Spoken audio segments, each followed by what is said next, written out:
Bonjour chers élèves, chers apprenants. Moi c'est Nadomberga Lassane, professeur de physique-chimie. Bienvenue dans la plateforme École au Burkina. Pour cette séquence vidéo, nous allons voir le chapitre 8 en physique intitulé « Les mesures des résistances ». Voilà, sur ce, je vous invite à suivre. Puisqu'à l'issue de ça, on va faire une évaluation juste pour pouvoir retenir les différents objectifs de la leçon. Voilà, donc, chapitre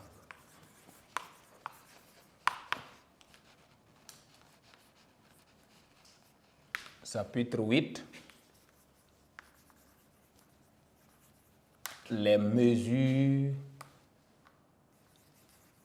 des résistances. En grand 1, nous allons voir ce qu'on appelle la méthode de l'ohmètre. Ça veut dire méthode de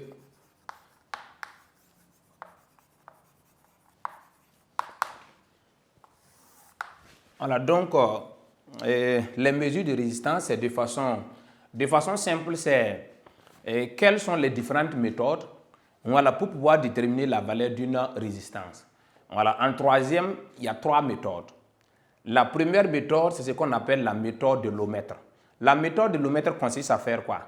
Ça veut dire que pour pouvoir déterminer la valeur d'une résistance hors circuit, ça veut dire que hors circuit, ça veut dire que c'est isolé. Ça veut dire que quand tu tiens par exemple une résistance comme ça, voilà, on n'a pas mis ça dans un circuit électrique ni rien. Voilà, donc si tu tiens une résistance comme ça, comment on peut déterminer la valeur de cette résistance? C'est tellement simple. Voilà, donc on utilise ce qu'on appelle un ohmètre.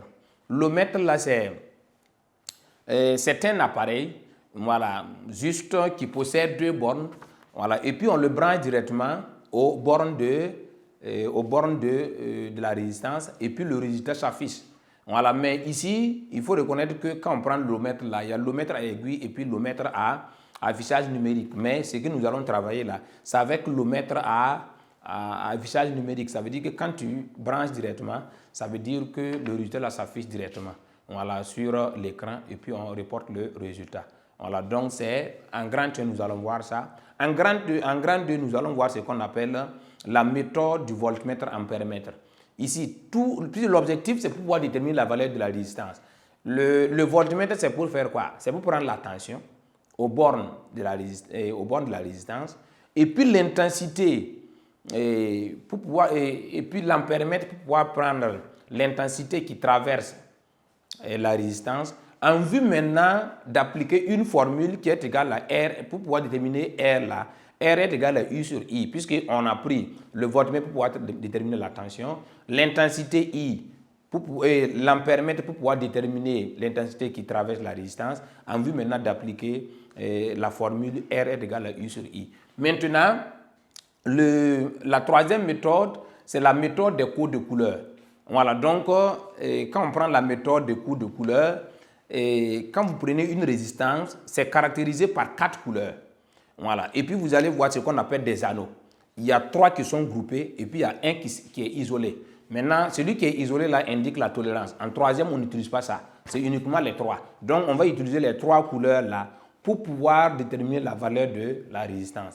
En plus de ça, en grand 4, pour terminer le chapitre, nous allons voir ce qu'on appelle les dipôles particuliers. Voilà, ce sont des dipôles qui ne ressemblent pas aux autres. Il y a d'autres qui varient en fonction de la température, il y a d'autres qui varient en fonction de la lumière, ainsi de suite. Voilà, donc voici en gros ce qu'on peut dire concernant le contenu global de ce qu'on peut dire concernant les mesures des résistances. Donc en grand 1, nous allons voir ce qu'on appelle la méthode de l'ohmètre. La méthode de l'ohmètre permet de déterminer la valeur d'une résistance hors circuit. Voilà, donc à l'examen, si on vous demande quelle est la méthode utilisée pour pouvoir déterminer la valeur d'une résistance hors circuit ou bien isolée, ça veut dire isolée, ça veut dire que ça ne se trouve pas dans un circuit. C'est cette méthode-là qu'on doit utiliser, c'est le branchement direct. Voilà, donc pour pouvoir déterminer la valeur de cette résistance. Donc on va continuer. Donc ce qu'on peut dire ici, pour mesurer directement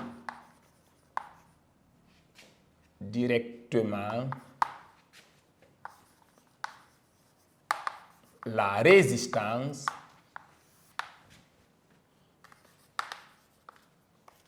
d'un dipôle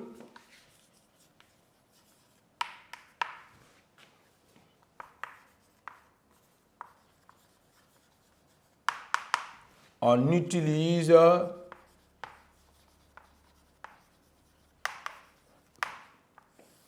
un ohmètre.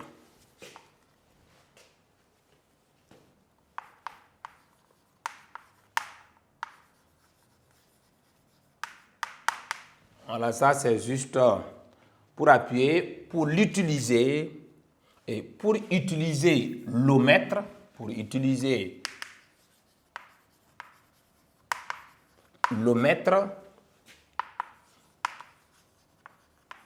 il faut déconnecter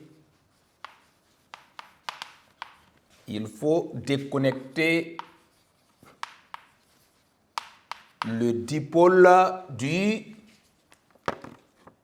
circuit. Voilà, c'est ce que je viens de dire. Ça veut dire que pour cette méthode-là, il faut que la résistance là soit isolée. Ça veut dire hors circuit. Voilà, donc on va proposer ce qu'on appelle un schéma explicatif. Voilà, donc voici le symbole d'une résistance. Tellement simple, on prend, voici le symbole. Voilà, donc ça c'est un ohmètre. Voilà, donc on prend l'ohmètre et puis on branche directement aux bornes. Voici les bornes de la résistance. Voilà, donc ça, il faut que la résistance là soit hors circuit. Voilà, ça veut dire que si on suppose que l'ohmètre que nous avons, c'est l'ohmètre à affichage numérique, dès que vous branchez, ça veut dire que le résultat ça veut dire la valeur de la résistance là s'affiche directement sur l'écran. Voilà, donc voici la première méthode, la méthode de l'ohmètre. Voilà, voici ce qu'on peut dire concernant cette méthode.